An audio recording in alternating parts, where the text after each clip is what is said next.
Shalom, selamat hari Minggu. Selamat beribadah. Pada hari ini kita akan sama-sama mendengarkan kebenaran firman Tuhan yang terambil di dalam Kolose 3 ayatnya yang ke-12. Karena itu sebagai seorang pilihan Allah yang dikuduskan dan dikasihnya, kenakanlah belas kasihan, kemurahan, kerendahan hati, kelembutan, dan kesabaran. Sahabat pelajar dan sahabat muda, hari ini kita akan sama-sama mendengarkan kebenaran firman Tuhan yang saya berikan tema Awas, ada Satpol PP. Tentu saja sebagai warga Makassar, beberapa hari terakhir ini kita diviralkan dengan suatu peristiwa yang sedang terjadi, ya. Seorang Satpol PP menampar pedagang nasi goreng yang sedang live, yang sedang mempromosikan nasi goreng mereka di media sosial. Ketika penjual nasi goreng ini sementara live, dia mempromosikan nasi gorengnya di media sosial bersama dengan istrinya. Tiba-tiba masuklah ke rumah mereka yang memang adalah rumah makan, tapi sudah dalam keadaan tertutup. Masuklah satuan Satpol PP ini, dan singkat cerita terjadilah pertengkaran yang berakhir dengan ujungnya pemukulan terhadap sepasang suami istri ini. Sahabat pelajar dan sahabat muda yang dikasihi oleh Tuhan, kita tahu bahwa Satpol PP adalah satuan polisi Pamung Praja, bukan? Mereka adalah orang-orang yang dipilih oleh pemerintah untuk melakukan tugas dan tanggung jawab mereka untuk pengamanan dan perlindungan terhadap masyarakat, untuk membantu polisi tentunya. Namun dalam kejadian yang baru-baru ini viral di dalam sosmed, yaitu petugas Satpol PP menyalahgunakan kekuasaan dengan melakukan hal-hal yang anarkis. Apakah Satpol PP ini sepenuhnya salah? Saya tidak mengatakan iya. Namun kesalahan sang Satpol PP yang sangat nampak adalah ketidakmampuannya untuk mengendalikan diri dan menganggap diri lebih berkuasa daripada masyarakat, karena dia menganggap bahwa dia bertugas untuk melakukan pengamanan PPKM, pembatasan kegiatan masyarakat pada saat itu. Sahabat pelajar dan sahabat muda yang dikasihi oleh Tuhan, terkadang kita perlu bertanya kepada diri kita, mana yang lebih penting? Menyalahkan orang lain atau menyelesaikan konflik? Sebagai milik Kristus yang telah diperbarui secara hati dan secara pikiran, mari kita pilih untuk memperbaiki masalah. Mari kita memilih untuk memperbaiki masalah, bukan fokus untuk menyalahkan atau mencari alasan. Terkadang yang membuat pertengkaran terjadi, terkadang yang membuat permusuhan terjadi, terkadang yang membuat perselisihan terjadi ketika kita tidak memilih untuk memperbaiki suatu masalah, tetapi kita memilih untuk fokus kita terfokus kepada kesalahan orang lain, fokus kita terhadap pelanggaran orang lain, tetapi kita tidak mau menyelesaikan masalah.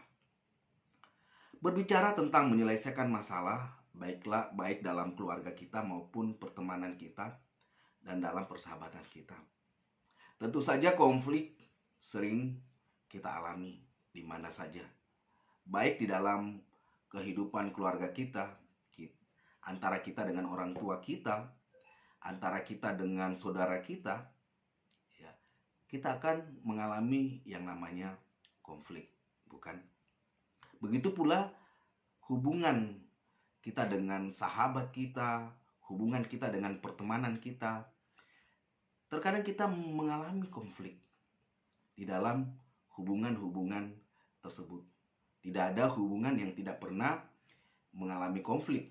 Tentunya setiap hubungan itu akan mengalami konflik atau gesekan, ya. Bagaimana kita menyelesaikan konflik ini? Ini yang terutama. Bagaimana kita fokus untuk memperbaiki masalah ini. Bukan bagaimana kita melihat kesalahan orang lain. Bukan kita bagaimana melihat alasan-alasan untuk mengatakan bahwa kita orang yang paling benar dan mereka adalah orang yang salah yang harus menerima hukuman dari kita. Tetapi ada baiknya sebagai orang-orang yang sudah mengenal Kristus, kita memikirkan bagaimana agar masalah ini bisa terselesaikan dengan baik. Bagaimana kita menyelesaikan konflik tanpa merasa diri kita memangku kepentingan atau merasa paling benar, ya, paling harus didengar dan sebagainya. Terkadang kita tidak mampu menyelesaikan konflik karena di dalam diri kita merasa kita adalah orang yang memangku kepentingan. Kita adalah orang yang paling benar. Kita adalah orang yang harus didengar dan sebagainya. Sehingga konflik itu tidak dapat terselesaikan dengan baik. Jadi bagaimana kita menyelesaikan konflik ini supaya konflik ini bisa selesai dengan baik? Marilah sama-sama pada hari ini kita akan belajar bagaimana menyelesaikan konflik tanpa merasa bahwa diri kita adalah orang yang paling benar dan kita adalah orang yang harus menghukum orang lain. Hal-hal apakah yang harus kita lakukan ya di dalam menyelesaikan suatu persoalan atau konflik yang sementara kita alami di dalam kehidupan kita? Hal yang pertama yang harus kita lakukan adalah jangan pernah menyalahkan orang lain karena mereka mengecewakan. Ya, jadi jangan pernah menyalahkan orang lain karena mereka mengecewakan. Dalam Efesus 4 ayat 31 mengatakan, hilangkanlah segala perasaan sakit hati, dendam, dan marah.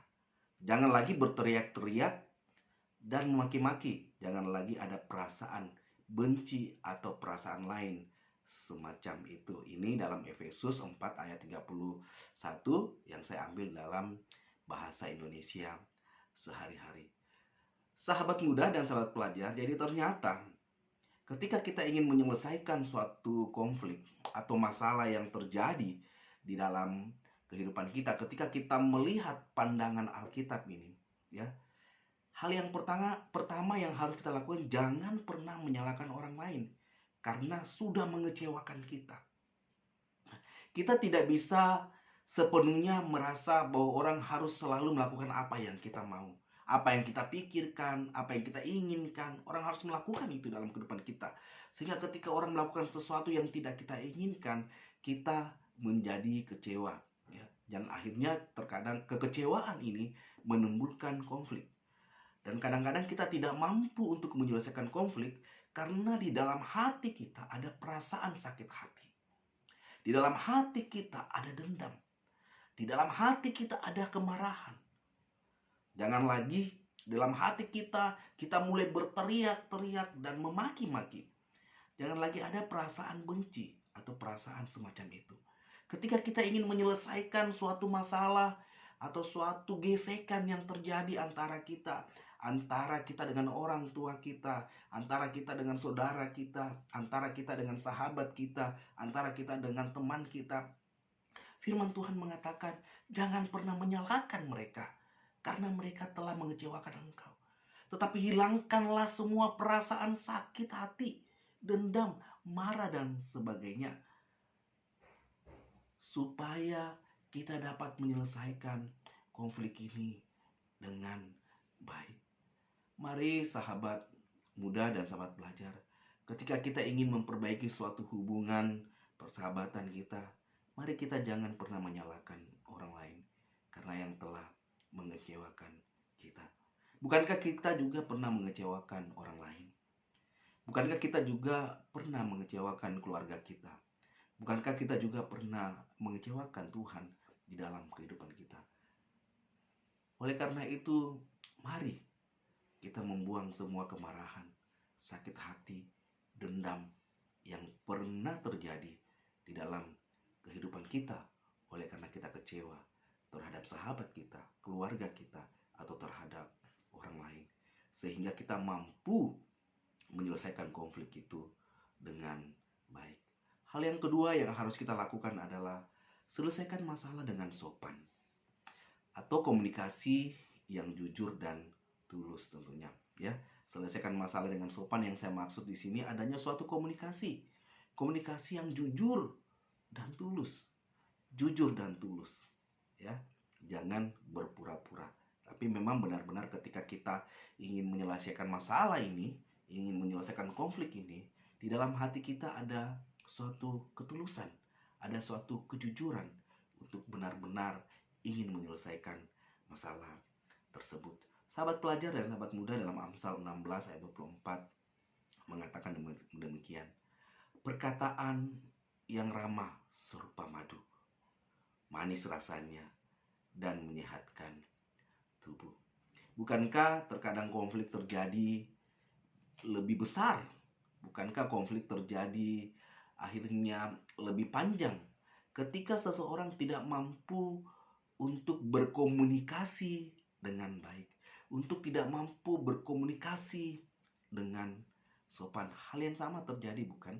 Ketika kita melihat video yang viral itu, video yang viral Satpol PP memukul seorang pedagang nasi goreng yang sebentar live, ada suatu percakapan, ada suatu komunikasi yang terjadi.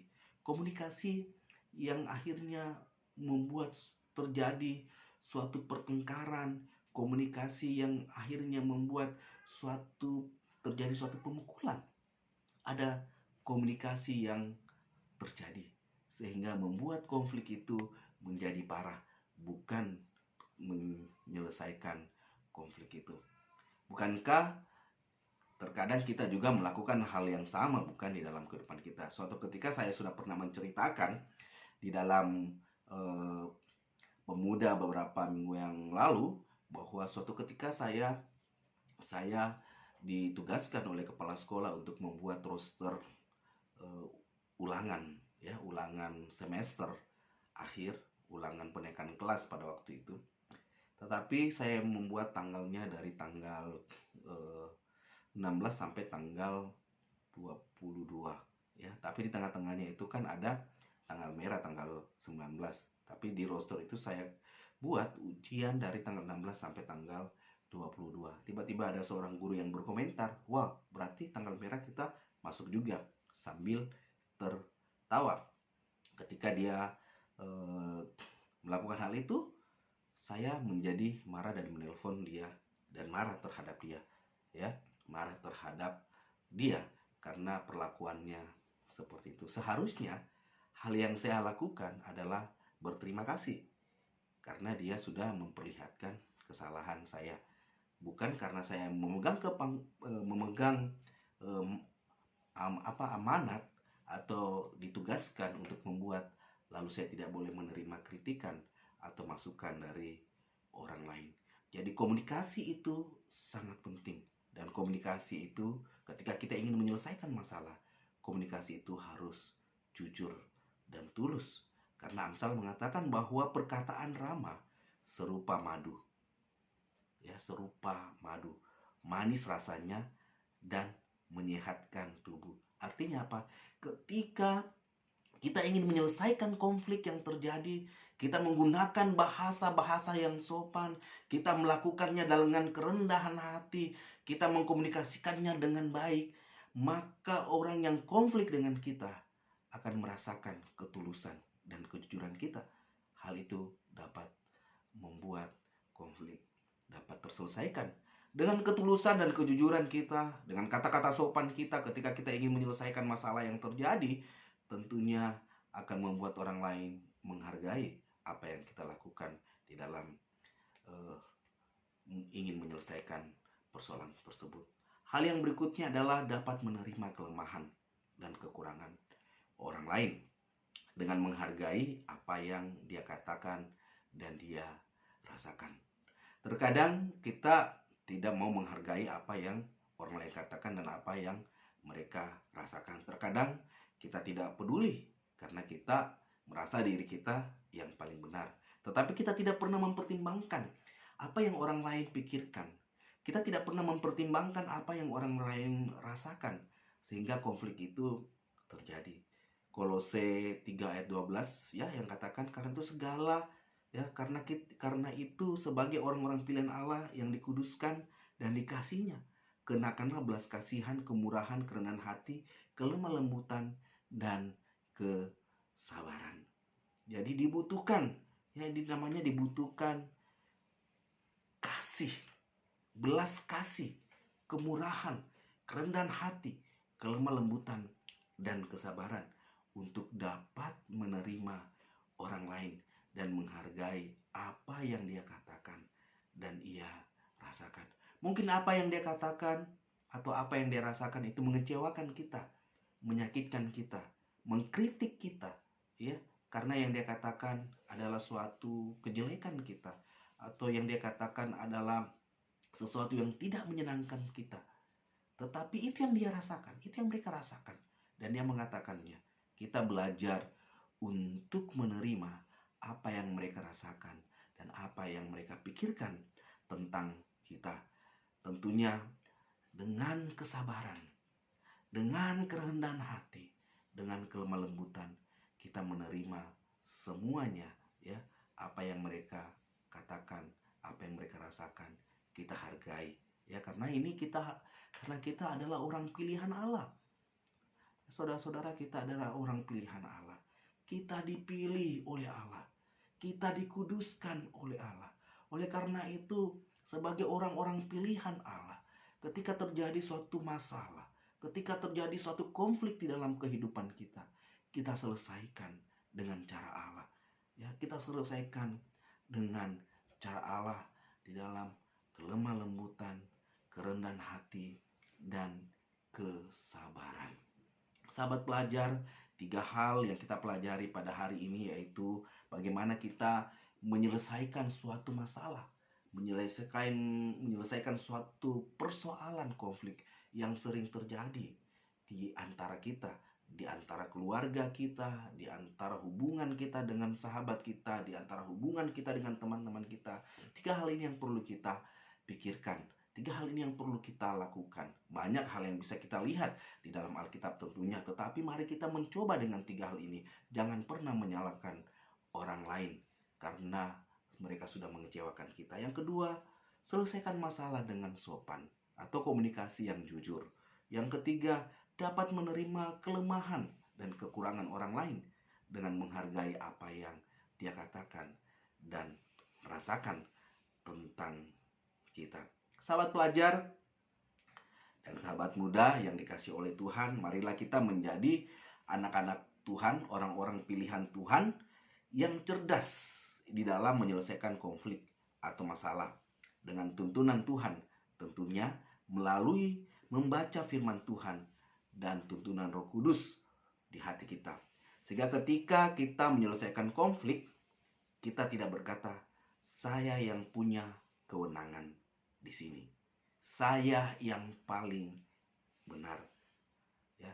Jadi ketika kita menyelesaikan konflik, kita jangan pernah mengatakan bahwa kita yang paling benar, kita yang berkuasa, kita yang punya kewenangan di sini, ya. Tetapi mari kita melihat bagaimana Kristus yang penuh dengan kasih, ya. Mari kita melihat Kristus yang penuh dengan kesabaran untuk datang menyelesaikan suatu masalah hubungan yang sudah rusak antara Allah dan manusia. Sahabat pelajar dan sahabat muda, mari kita sebagai orang-orang pilihan Allah, sekali lagi saya katakan, mari kita cerdas untuk menyelesaikan suatu masalah. Tidak lari dari masalah itu, tapi kita cerdas menyelesaikan masalah, cerdas menyelesaikan konflik itu dengan tuntunan Allah melalui firman Tuhan dan tuntunan Allah melalui kuasa Roh Kudus yang ada di dalam hati kita, dengan melihat langkah-langkah apa yang Alkitab katakan di dalam menyelesaikan konflik. Selamat hari Minggu, selamat menikmati hari-hari yang indah bersama Allah. Tuhan Yesus memberkati.